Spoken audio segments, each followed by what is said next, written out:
जय हरी. श्री संत जनाबाई चरित्र. पांडुरंगाचा दृष्टांत आणि जनाबाईचा जन्म. भाग 3. अगं वेडे, ती खूप कुठे जास्त लांब जाणार आहे. ती इथे जवळच नरशी बामणेला जाणार आहे. आपण कधीही तिला भेटण्यासाठी जाऊ शकतो. नामा शेट्टीचं घर म्हणजे परमेश्वराच्या लाडक्या भक्ताचं घर आहे. तिथे राहूनच ती पांडुरंगाने सांगितल्याप्रमाणे आपल्या कुळाचा उद्धार करेल. ईश्वरी संकेतच तसे आहेत. तेव्हा शोक आवड व आमच्या जाण्याची तयारी कर. कधी निघणार आहात? अजून 8-10 दिवसांनी निघेन. अजून इथलं काम पूर्ण व्हायचं आहे. तोपर्यंत तिचे जेवढे लाड करायचे आहे तेवढे करून. दमा कितीही करुणला समजावत असला तरी त्यालाही होणारे दुःख काही कमी नव्हते.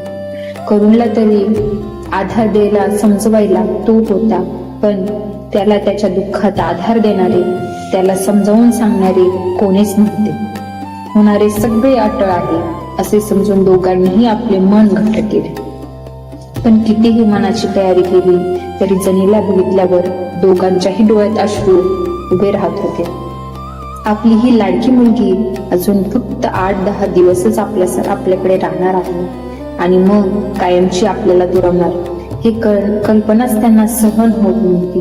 करून दिवसातील कित्येक क्षण तिच्यात बरोबर घालवत होती. थोड्या वेळासाठी सुद्धा तिला आपल्या नजरेआड होऊ देत नव्हती. रात्री झोपतानाही तिला आपल्या कुशीत घेऊन झोपत होती. तिच्या आवडीचे पदार्थ करून तिला खायला घालत होती. दमाही कामावरून येताना तिच्यासाठी नवीन कपडे आणत होता. तिच्याशी अतिशय प्रेमाने वागत होता. जनाबाई समोर तिच्या मातेपित्यांनी धारण केलेले आनंदाचे मुखवटे रात्री ती झोपल्यावर गळून पडत होते आणि मग दोघेही एकमेकांचे सांत्वन करत आपल्या अश्रूंना वाट मुक्त करून देत होती. जनाबाई पहिल्यापासूनच बुद्धिमान व समजूतदार होत्या. तिलाही आपल्या आई वडिलांच्या वागण्यातील फरक जाणवायला लागला होता.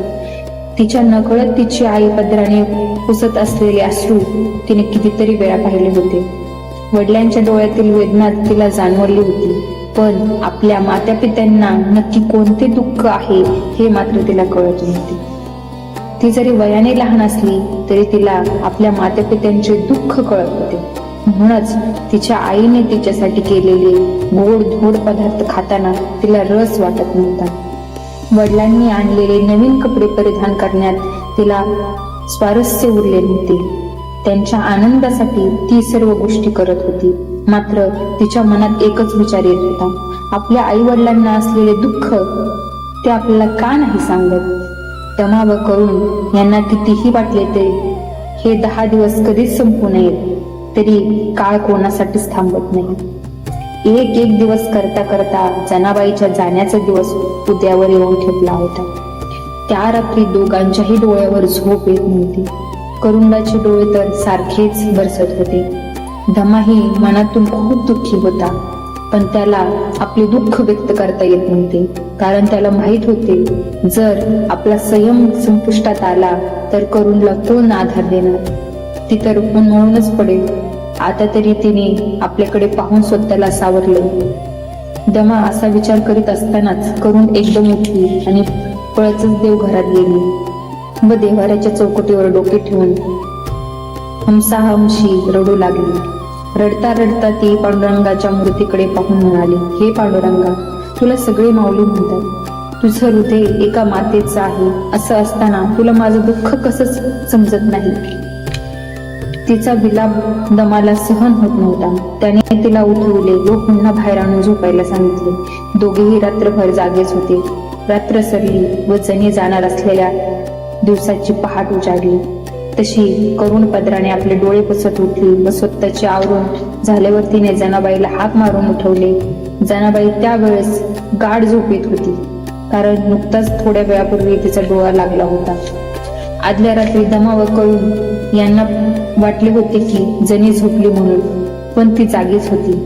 तिचे माता पिता रात्रभर जागे असताना त्यांच्या दुःखाशी समरस होणाऱ्या जनीला तरी झोप कशी येणार होती. तीही रात्रभर जागीच होती. तिने आपल्या आईचा विलाप पाहिला होता. तिच्या वडिलांचा करुणला सांभाळताना स्वतःचे अश्रू लपवण्याचा निरर्थक प्रयत्न तिने पाहिला होता. आईचे रडून लाल झालेले डोळे ती विसरली नव्हती. त्यामुळेच तिला रात्री झोप येत नव्हती. पहाटे पहाटे झोप लागली. तोच आईने तिला उठविले होते. उठविताना आईने मारलेल्या हाकेतील व्याकुळता तिच्या मनाला भिडली होती. म्हणून ती गाढ झोपेत असूनही ती ताटकन उठली. उठल्यावर आईने तिला नाहू माखू घातलं. त्या दिवशी तिने गोड धोड पदार्थ करून जनेला आपल्या हाताने भरविले.